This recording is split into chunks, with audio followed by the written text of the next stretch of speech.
Hi, ఈరోజు మీకు ఒక విచిత్రమైన స్టోరీ చెప్పబోతున్నాను. ఏంటని ఆలోచిస్తున్నారా? జనరల్గా హీరోలకు మనుషుల్లో ఫ్యాన్స్ ఉంటారు, కానీ పక్షుల్లో కూడా హీరోలకు ఫ్యాన్స్ ఉంటాయని తెలుసా మీకు? తెలీదు కదా?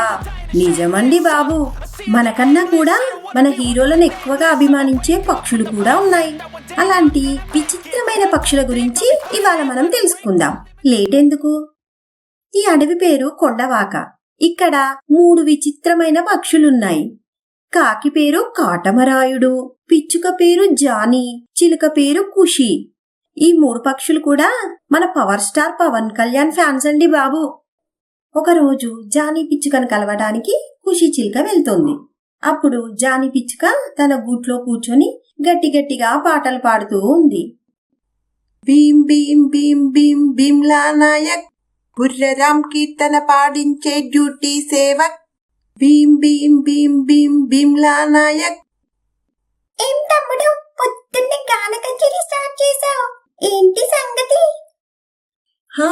తెలియందేముందన్నయ్య, ఈ ప్రయత్నం అంతా కనీసం మన పీకే నెక్స్ట్ సినిమాలో అయినా పాట పాడి అవార్డు కొట్టడం కోసమే. అది జరిగే వరకు నా ప్రయత్నం విరమించను. అదే కానీ జరిగితే ఈ అడవిలో నువ్వే గబ్బర్ సింగ్. అడవిలో ఉన్న పక్షులన్నీ నిన్ను బంగారంలా చూసుకుంటాయి, అందరిళ్ళకి సుస్వాగతం పలుకుతాయి. నేనైతే అన్నవరం వెళ్ళి మొక్కు తీర్చుకొని వస్తా. తప్పకుండా. అవును, ఇంతకీ మన కాటమరాయుడు ఎక్కడా? పొద్దున్నుండి కనిపించట్లేదు.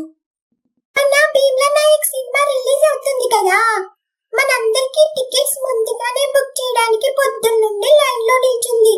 పక్షులన్నీ ఒకేసారి టికెట్స్ కోసం పెద్ద క్యూ కట్టాయంట. అయినా కూడా మన కాటమరాయుడు వదిలిపెడతాడా? మన పీకే సినిమా అక్కడ. మరి నువ్వెక్కడికి బయలుదేరావు? నేను కూడా సినిమా బ్యానర్ వేయించాలి కదా, నువ్వు తోడొస్తావేమోనని వచ్చా.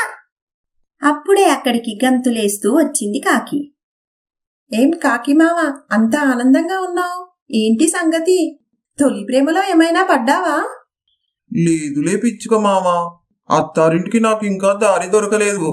నా గోకులంలో సీత ఎక్కడుందో ఏంటో. మరి అంత సంతోషం దేనికి? భీమ్లా నాయక్ సినిమాకి మనందరికీ టికెట్స్ బుక్ చేసేసా. ఇంకా రాత్రికి హాయిగా పడుకోవచ్చు. టికెట్స్ దొరుకుతాయో లేదో అని 3 రోజులుగా నిద్ర కూడా పోలేదు నేను. అలా ఆ రోజు రాత్రి టికెట్స్ దొరికిన సంతోషంలో అన్ని పక్షులు వాటి ఫ్యామిలీస్ తో కలిసి పాట పాడుతూ డాన్స్ చేస్తూ జల్సా చేస్తాయి. ఒకరోజు ఇంట్లో తీరిగ్గా కూర్చున్న చిలుక దగ్గరికి పిచ్చుక, కాకి వస్తాయి. అన్నయ్య, నేను ఆహారం తీసుకురావడానికి అడవిలోకి వెళ్తున్నా, నువ్వు వస్తావా? ఇదేంటి, నిన్ననే కదా చాలా పళ్ళు తెచ్చాం, అవి ఈ రోజుకి కూడా సరిపోతాయని చెప్పావు. అబ్బా, ఈ రోజు కోసం కాదు మామ, మన హీరో సినిమా రిలీజ్ ఉంది కదా, మళ్ళీ అడవిలోకి వెళ్లి పళ్ళు తెచ్చుకునే టైం ఉండదు. ఆ హంగామా అంతా మిస్ అవ్వకూడదు కదా. ముందుగా కొంచెం ఆహారం తేనె నిల్వ చేసుకోవాలి కదా.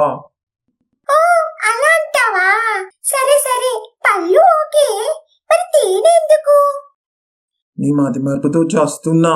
పీకే కటౌట్ కి అభిషేకం చేయాలి కదా తేనెతో. దానికోసం తేనె ముందుగానే తెచ్చిపెట్టుకోవాలి కదా. అవును కదా, సరే వెళ్దాం, నేను కూడా వస్తాను నీతో పాటు అంటూ కాకి, పిచ్చుక, చిలుక 3 కలిసి బయలుదేరాయి. ఇక అవి ప్రతిరోజు నిద్రలో కూడా తమ హీరో కొత్త సినిమా గురించే కలవరిస్తూ గడిపాయి. తీరా అవి ఎదురు చూసే రోజు రానే వచ్చింది. అడవి అంతా కోలాహలం చేస్తూ పాటలు పాడుతూ తీన్మార్ డాన్సులు వేస్తూ చిలుక, పిచ్చుక కుటుంబాలతో సహా సినిమాకి బయలుదేరాయి. మధ్యలో కాకి కూడా వాటితో కలిసి సినిమాకు బయలుదేరింది. భీమ్ భీమ్ భీమ్ భీమ్ భీమ్లా నాయక్, జై పవర్ స్టార్. సునామీ అంటే సముద్రంలో తుఫాను, బాక్స్ ఆఫీస్ బద్దలు కొట్టేది మా అన్న పవన్ కళ్యాణ్. పవన్ కళ్యాణ్ అంటే పీకే, మా అన్న సినిమాకి బాక్స్ ఆఫీస్ షేకే. ఇలా తమ అభిమాన హీరోకి జేజేలు కొడుతూ సినిమా చూడడానికి వెళ్లిపోయాయి పక్షులు.